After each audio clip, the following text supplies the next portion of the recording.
ஒரு நல்ல professional friend அப்படின்னு நீங்க நினைச்ச யாராவது ஒருத்தங்க இருக்காங்களா?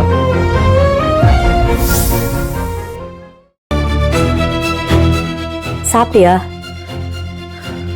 ஏன் இது பேச மாட்டேங்கிற?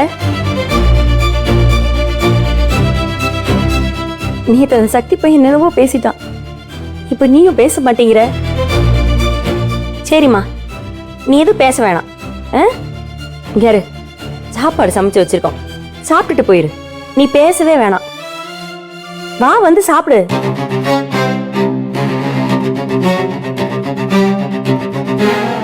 தாரு, 1000 பிரச்சனை இருக்கட்டும், கோவமா என்ன 2 அடி கூட அடிச்சுக்க, எனக்கு பிரச்சனை இல்ல. ஆனா கோவத்தை சாப்பாட்டுல காட்டாத, வந்து சாப்பிட்டு வா. அக்கா, எனக்கு வேணாக்கா. என்ன வேணா? சாப்பாடு வேணா நீ ஏன் சொல்ற?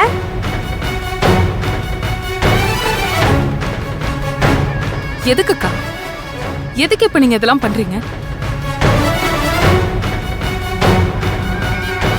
எனக்கு எதுவும் வேணாம், நீங்க யாரும் எனக்கு எதுவும் செய்யவும் வேணாம். இந்த வீட்ல நடக்கிற எல்லா மோசமான விஷயத்தையும் உங்களால ரொம்ப ஈஸியா கடந்து போயிட முடியுதுல? ஓகே, ஈஸியான்னு கூட சொல்ல முடியாது, ரொம்ப கஷ்டப்பட்டு கடந்து போறீங்க. நீங்க அதை எப்படி வேணாலும் வச்சுக்கோங்க, ஆனா நீங்க அதை கடந்து போயிடுறீங்க. ஆனா என்னால அப்படி கடந்து போக முடியாது, அது நல்லதும் கிடையாது. என் மேல கம்ப்ளைண்ட் கொடுத்துட்டு இப்போ சாப்பிட வாங்குறதும் அக்கறையா கூப்பிடுறதும், இதெல்லாம் என்ன மனநிலைக்கா? இதெல்லாம் உங்களை நல்லவங்கன்னு காட்டிக்கிறதுக்காகவா? இல்ல நிஜமாவே என் மேல அக்கறை இருக்கா? எங்களை நல்லவங்கன்னு காட்டிக்கிறோமா? ஏன் ஜனனி இப்படி வார்த்தையால கொத்துற? நீ எங்களை எல்லாம் உனக்கு உரிமை இருக்குங்கிறதுனால நீ என்ன மாதிரி வேணாலும் பேசலாம்னு நினைக்காத. எங்களுக்கு அந்த உரிமை இல்லையா? நாங்க ஏன் பேசாம இருக்கோம்?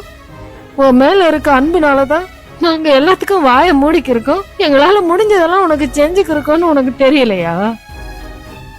என்ன ஜனனி இப்படி தூக்கி அடிச்சு பேசிவிட்ட? அன்பு இருக்கா? அன்புல என்னக்கா செய்றீங்க?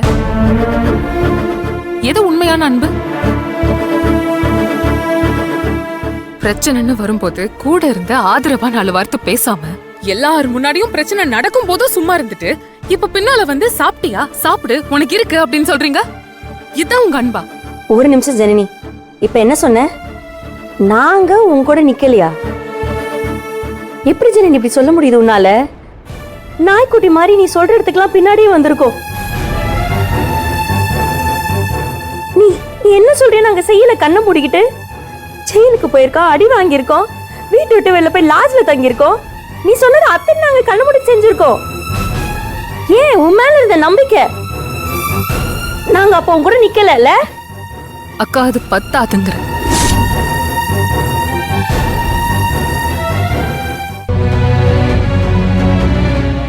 இப்போ நடக்கிறது முக்கியமான கட்டம். இதுல நீங்க கூட நிக்கல, எல்லாத்தையும் விட்டு கொடுத்துட்டீங்கல்ல.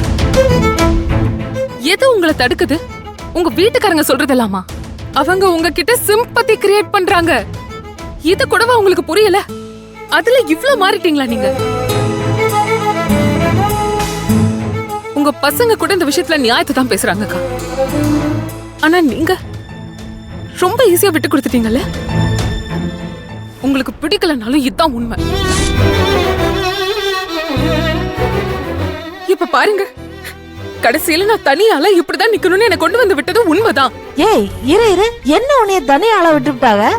இந்த வீட்ல எந்த விஷயத்துக்கும் உனக்கு நான் சப்போர்ட்டா இருந்தது இல்லையா? ஆமா, சப்போர்ட்டா இருந்தது இல்ல ஜனனி. அக்கா,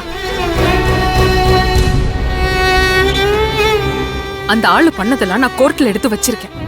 ஆனா அத பத்தி ஒரு வார்த்தை கூட பேசாம அன்னைக்கு கோர்ட்டுக்கு கூட வரல. நீங்க இந்த வீட்டுக்குள்ளேயே அடைஞ்சிட்டீங்களே. சரி, அவங்களுக்கு தான் எல்லாம் மறந்து போச்சு, உங்களுக்கு ஞாபகம் இருக்குல்ல? சரி, நான் இன்னொன்னு ஓப்பனாவே கேக்குறேன்.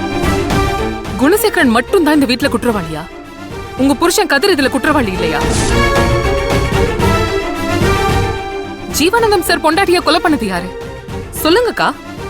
இங்க இருந்து ஆட்டி வச்சது இவரு, கூட போய் அந்த போலீஸ்காரங்களோட நின்னு அவங்கள சுட்டு கொன்னது யாரு? உங்களுக்கு தான் தெரியும்ல, சொல்லுங்க.